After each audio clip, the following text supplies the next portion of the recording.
There's a rule in deep space cargo work. You don't answer distress signals on uncharted worlds. Not because you don't care.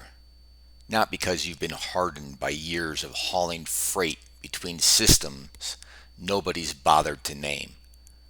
But because in the 40 years since humans first pushed past the outer markers, every single pilot who broke that rule either came back changed or didn't come back at all. I knew the rule. I answered the signal anyway. My name is Daniel Varek, independent cargo contractor, 7 years running. One ship, the Ardent Mule, which is not a glamorous name, but she's never let me down. One route, the Kepler corridor. Bulk materials, nothing exotic. One rule I followed without exception. Until the signal found me at 0200 hours on a Tuesday, pinging from a frozen rock called Varek 9 that wasn't supposed to have anything on it at all. And here's the thing about distress signals. They're designed to be impossible to ignore. Varek 9 wasn't in any trade database I had access to. It showed up on long range as a Class F Arctic world. No atmosphere worth breathing. Surface temperature around minus 80 standard.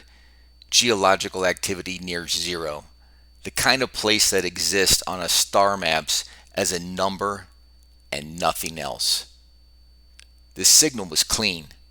Standard interstellar distress format, the kind humans use, which made no sense at all because no human had any business being on Varek 9. I told myself it was probably a buoy malfunction, a relay beacon knocked off course by debris, cycling through old emergency protocols. It happened. Not often, but it happened. I told myself that right up until I broke atmosphere and saw the light. Not a crash, not a fire, a single steady pulse, blue-white, coming from the surface 2 kilometers below. Rhythmic, patient, waiting. I set the Ardent Mule down on the flattest ice shelf I could find and spent 15 minutes running every sensor external I had. No other ships in range. No weapon signatures. No life signs. Which meant either there was nothing out there or whatever was out there didn't register on human biotech. I suited up, grabbed my sidearm, opened the hatch. The cold hit me like a wall, even through the suit. Minus 73 on the surface readout. The sky above Varek 9 was black and absolute. No cloud cover. Stars I didn't recognize burning cold and hard in every direction. On the horizon, a gas giant I had no name for hung enormous and pale blue, casting just enough light to see by. The signal was coming from a rock formation about 400 meters north. I walked towards it, which, in retrospect, was exactly what I was supposed to do. She was already standing there when I came around the rocks. I don't know how long she'd been waiting. Long enough to be completely still. The kind of stillness that isn't patience, so much as absolute physical control. She was tall. Taller than any human woman. Maybe 6.5 feet. With ivory white skin that was almost indistinguishable from the snow around her. If she hadn't been facing me directly, I might have walked right past her. Her eyes found me immediately. Pale, luminous, no pupil I could make out. just light. Like looking at something that could see in the dark perfectly and had never intended to adapt to anything less. Bioluminescent markings traced her temples and collarbone, gold against the white, pulsing slowly, not agitated, controlled. She had a device in her hand, small, rectangular, clearly the source of the signal. She had lured me here deliberately. My hand went to my sidearm. I didn't draw it. She wasn't raising a weapon, wasn't moving at all. But my hand went there because that's what hands do when the brain is processing something it doesn't have a category for. She watched my hand. Then she looked back at my face. And she spoke. Not in any language I knew, something musical and layered. Two tones at once, like her vocal cords were doing things human anatomy could not replicate. But the intent was clear.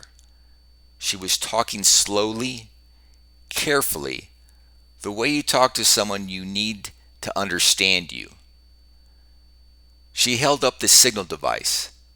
Then she set it down on the ice between us, very deliberately, and stepped back, putting distance between herself and it, showing me she wasn't a threat. I didn't move for a long time. Then I said, in the calmest voice I could manage, "What do you want?" She couldn't understand the words, but she understood the question. She turned and pointed east, toward the interior of the frozen plain, toward something I couldn't see yet. Getting me to follow her was a negotiation conducted entirely in gesture and patience. She would take 3 steps east and stop, look back, wait. Not demanding, not threatening, just waiting, with those pale eyes that gave nothing away. When I didn't move, she would point again. When I took a step toward her, she would continue moving, slow enough that I could keep up, fast enough that standing still felt like a choice I'd regret. I followed her for 20 minutes across the ice plain. The cold was working through my suit in places. A hairline crack in the left sleeve seal I'd been meaning to fix for 2 months was making itself known in a very direct way. I kept one eye on my suit integrity readout and one eye on the alien female moving ahead of me through the blowing snow. Her gold markings the only warm color in a world that had no others. She stopped at what looked like a natural fissure in the ice. A crack, maybe 3 meters wide, running north to south as far as I could see in either direction. She crouched at the edge and pointed down. I looked. The fissure went deep, 40, maybe 50 meters, and at the bottom, barely visible through the dark, something was moving. Not something, someone. A figure, small, alien. From the brief glimpse I got, same ivory skin as the female beside me. Same general proportions, but smaller. Much smaller. Trapped on a ledge maybe 30 meters down, where the fissure narrowed, moving weakly, one arm held at a wrong angle. I looked at the alien female. She was watching me with an expression I was only beginning to be able to read, and what I read was something I recognized instantly, because I'd seen it before. On a frozen moon, in the eyes of a silver-skinned veil female protecting a child that wasn't even hers. It was the specific desperation of someone who had run out of options. She hadn't lured me here to capture me. She hadn't lured me here to kill me. She lured me here because she needed a human's equipment. My ship had a rescue winch rated for 300 kilograms and 60 meters of reinforced cable. She had seen it on my approach, and she knew, somehow, that it was the only thing on this frozen world that could reach her child. She needed me, and she had no way to ask. Getting the winch cable from the Ardent Mule took 12 minutes. Setting it up at the Fisher edge took 8 more. Every minute I was aware of the suit integrity warning cycling in the corner of my visor, aware of the temperature, aware of the alien female crouching at the Fisher edge, watching the small figure below with an absolute focused attention that blocked out everything else in the universe. I'd seen that kind of focus before too, in parents. The child, I was certain now that was the relationship, whatever the alien equivalent of that word was, had stopped moving by the time I had the cable anchored. My heart did something unpleasant when I noticed that. The alien female noticed it too. Her gold markings flared brighter for a moment, then dimmed again as she visibly controlled herself. I tested the anchor twice. Then I looked at her and pointed at the harness I'd rigged at the end of the cable. She understood immediately, took the harness, examined it for 3 seconds with the focused intelligence of someone who figures out mechanical systems fast, clipped it around herself correctly on the first try, and went over the edge without hesitation. I ran the winch.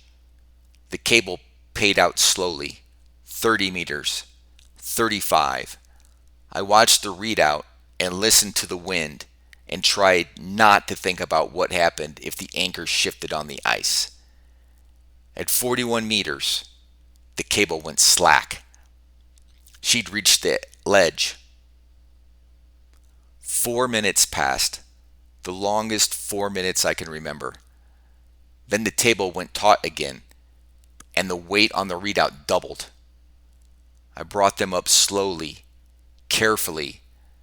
When the alien female's hands appeared at the Fisher edge, I grabbed her forearm and pulled, and she came up with the child held against her chest with one arm, the other hand gripping the cable.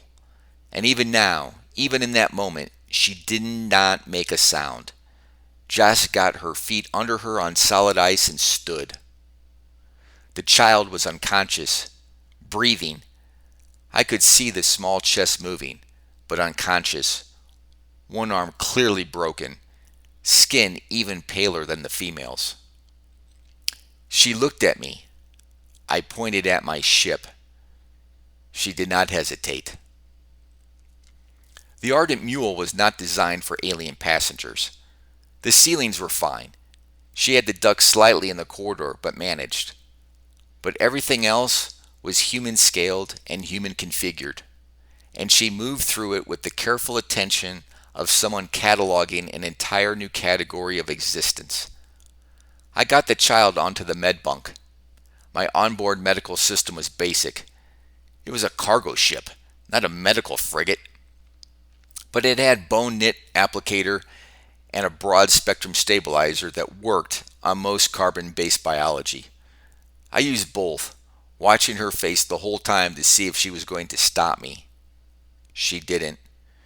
She watched every move I made with those pale, luminous eyes, following the logic of each action. And when the child's breathing deepened and steadied, she closed her eyes for a moment, and something moved through her gold markings, a ripple, a wave, that I had no word for but understood completely. Relief. The specific, total physical relief of a parent whose child is going to be all right. We sat across from each other in a small crew area while the heating system worked to bring the ship up to a temperature that was not actively trying to kill us both. She was still holding the child's hand across the gap between the bunks. I had a cup of something hot that I wasn't really tasting. She was watching me with an expression.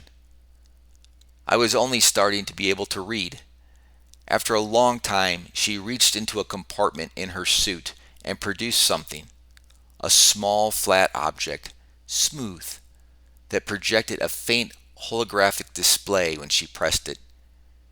She navigated it with a practiced ease and turned it toward me. It showed a star map, our current position on Varek 9 marked in gold, and a system, maybe 6 light hours distance, also marked in gold. Home. She was showing me home. Then she pointed at me, at my ship, at the map. She was asking. Not demanding, not threatening, asking, with those pale eyes that had stopped being unreadable and started being something else entirely, something careful and hopeful and very tired. I looked at the star map, then at the child sleeping on the med bunk, then at her. 6 hours, I said. She didn't understand the words. I pointed at the map, held up 6 fingers, then pointed at the cockpit. She understood that. The gold markings along her collarbone pulsed once, warm, bright, brief.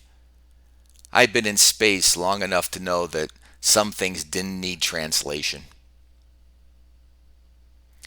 I dropped them 6 hours later at the coordinates she had shown me. An orbital station, large, intricate, nothing like any human architecture I'd ever seen. Ships moving around it like schools of fish around a reef. Her people. I kept the ardent mule at a respectful distance and waited to see what happened next. What happened next was nothing bad. 3 ships came out to meet us. They scanned me. I felt the sweep of it even through the hull. Then they fell into an escort formation around the female alien's shuttle, which somehow she had managed to signal for, and they moved back toward the station. She was in a shuttle airlock when she turned back and looked at me through the porthole.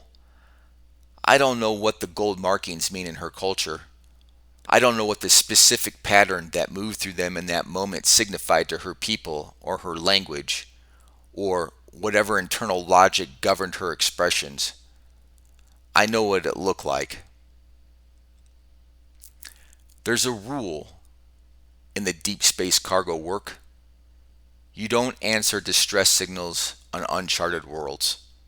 I broke it once on a frozen rock called Varek 9 at 0200 hours on a Tuesday, because a signal found me that was designed to be impossible to ignore. Turns out the rule was right.